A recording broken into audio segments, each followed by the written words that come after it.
Hi everybody, Miss Roberts here, back for chapters 3 and 4. Oh, I just glimpsed at the chapter 4 title. Anyway, it's chapter 3, Seek High Ground. It doesn't look like a day for a huge disaster, said Annie. Outside the cafe, people were clinging to their wind-blown umbrellas, but no one looked scared. Some even laughed as a man chased his cowboy hat down the sidewalk. At the cafe counter, a policeman was eating a sandwich and joking with the waitress. He didn't seem worried. No one seems worried.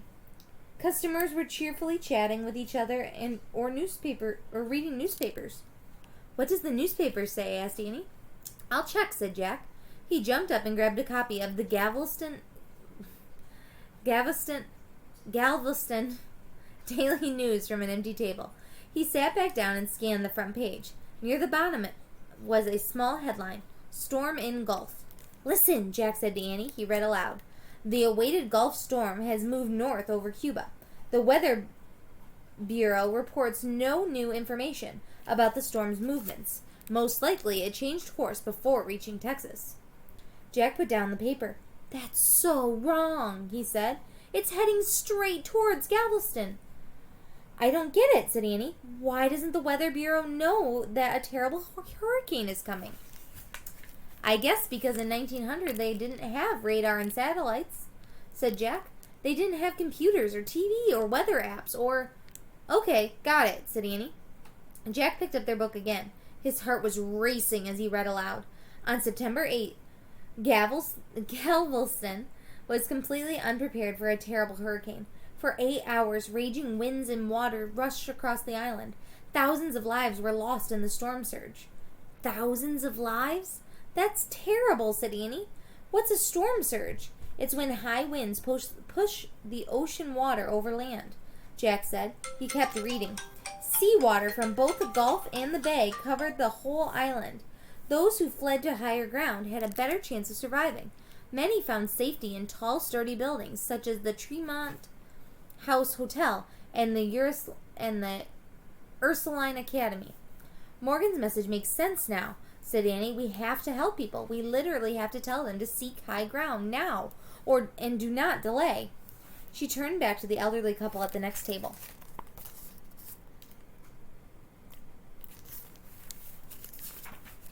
Excuse me, but we have information that a powerful hurricane is coming here today, she said. Everyone needs to seek high ground. Or go to the Tremont House, Jack said, or the Ursuline Academy. The woman smiled at them. You're both so sweet wanting to help everyone. We're expecting a bad storm, but not a hurricane, she said. She's right, the man said, and we're used to bad storms here. That's why many of our houses are raised up on pillars. They keep the floodwaters from coming in. Jack just nodded. Okay, thanks, he said. He didn't know what else to do. He couldn't show them the book from the future. Jack, we have to tell someone in charge, Annie said. How about the policeman? He should know. He should be the one to warn everyone. Okay, said Jack. Jack put their Texas book into his knapsack. Annie grabbed their umbrella. They hurried over to the policeman. Excuse me, sir, said Annie. We have reliable information that Galveston is about to have the worst natural disaster in U.S. history. That's right, sir, said Jack, trying to sound calm. Everyone needs to seek high ground or find shelter in tall, sturdy buildings. The jolly-looking policeman grinned. And where did you kids get this information, he said. Someone told us? Said Jack. Someone really smart.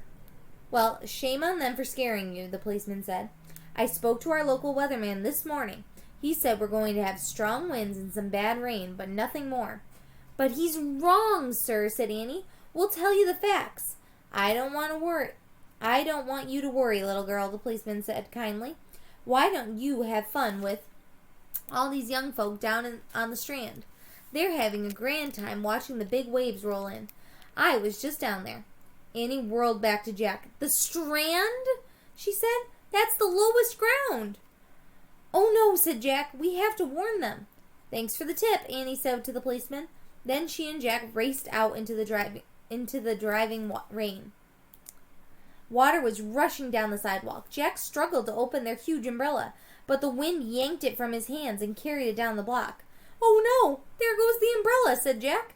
That's okay, said Annie. We're already soaking wet anyway. With the rain pounding on them, Jack and Annie started down 25th Street towards the Strand. "The storm's getting bad," shouted Annie. "And it's going to get a lot worse," said Jack. The wind pushed them down the street to the waterfront. Calm shacks, candy stores, and gift shops lined the boardwalk along the Strand. A crowd of sightseers, young and old, stood on the beach, cheering the huge waves. The waves hit a long pier, and seawater shot into the air. The water splashed against the bathhouse on the pier, where swimmers changed their clothes in sunny weather. Annie and Jack dashed across the Strand to the beach. "Listen, everyone," shouted Annie. "You're all in danger. A huge storm surge is coming. Leave the beach. Run to high ground," shouted Jack. Now! Uptown," yelled Annie. "Go uptown, now!" Jack and Annie both yelled as loud as they could, but no one seemed to hear them over the roar of the waves. Jack moved closer to the crowd. Listen, everyone," he yelled. "A terrible storm is coming, the worst natural disaster in U.S. history." "Jack," Annie screamed. "Jack, look! The storm surge!" Jack turned around. Out of the sea, the waves were gigantic. The storm surge had begun. Chapter 4. The Flood. The giant waves slammed over the pier. They completely destroyed the bathhouses. Their broken wooden planks crashed into the sea. The people on the beach screamed. They tried to flee from the incoming waves. Jack and Annie ran with the crowd of people across the Strand to the boardwalk. The surging waves rolled after them. Seawater swept over the beach and across the Strand. It covered the boardwalk and flooded the shops. Jack and Annie began wading with the crowd up 25th Street. The water was knee-deep and rising fast. People rushed over the flooded shores and houses. Rushed out of the flooded stores and houses. They carried pets, children, and suitcases. They joined the others heading towards the higher ground. Jack saw a toddler slip from a man's shoulders into the churning seawater. Jack grabbed the boy and pulled him out of the water. "Thank you," the boy's father cried. "Are you alone? Do you need help?" "No thanks," shouted Jack. "Buddy, Bailey," a girl screamed. Her two small dogs had slipped out of a basket. Jack and Annie scooped the dogs before the water could sweep them away.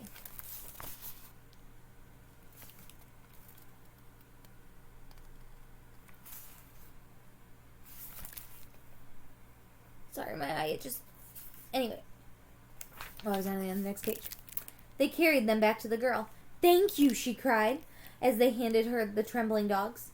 "Help," someone yelled. The old man was clinging to a lamppost, fighting the wind. Jack and Annie each put an arm around him. He pointed to a young woman, and Jack and Annie helped him wade through the water to her. "Thank you," the woman yelled. "Do you need help?" "We're fine," said Annie. Jack and Annie forged on through the wind, rain, and rising seawater, helping everyone they could. Roof shingles and tiles flew off houses. Shutters flew off windows. A fierce gust of wind knocked Jack and Annie over. They fell into the floodwater. They struggled to get back on their feet. They fell again. They got up again. They used all their strength to keep moving. The street was like a river now. The seawater was above their waists and still rising. "Avenue L," shouted Jack, pointing at the sign. "That's where the treehouse is. It's a safe place to be for now." "Okay," said Annie. We can climb up and figure out how to be more helpful." The others kept moving up 25th Street. Jack and Annie turned onto Avenue L. The avenue was flooded now, too. They pushed past barrels, boards, and branches. Wreckage floated everywhere. "There's the fence," said Annie. The top of the iron fence barely showed above the floodwater. The blue house was standing still. The treehouse was still in the oak tree. Annie and Jack hauled themselves over the iron fence and swam toward the oak. Oh, swam! I didn't have a P on the end. It swam toward the oak. They grabbed low branches and clung to them. Jack looked around. The rope ladder was missing. "It's up there," said Annie. The wind had blown the ladder over a branch. It was much too high to reach. As Jack and Annie clung to the tree, lightning flashed in the sky. Thunder boomed. More wreckage floated past, shingles, shutters, and fence posts. A big wooden door crashed into the tree trunk, barely missing Jack and Annie. "We've got to get away from here," yelled Jack, "before we get hit by lightning, or something crushes us." "Look, someone's waving," cried Annie, from the porch of the blue house. A tall, thin woman was calling for them on her dry porch. The woman held up a coil of rope. She beckoned to Jack and Annie and shouted. Jack couldn't understand her words. "She wants to help us," said Annie. She waved back at the woman. The woman threw the rope out to them. The end floated on the water near the oak tree. Annie plunged into the floodwaters.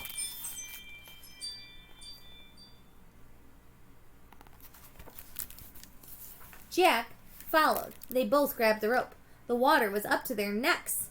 They held onto the rope tightly to keep from being swept away by the current. The woman on the porch pulled them towards the house. Hanging on the rope, Jack and Annie slowly plowed through the water. When they reached the steps, they dragged themselves up the porch. The woman dropped the rope and opened her front door. "Come in," she cried. She pulled Jack and Annie into her house. Then she slammed the door against the storm. And that is the end of Chapter 4.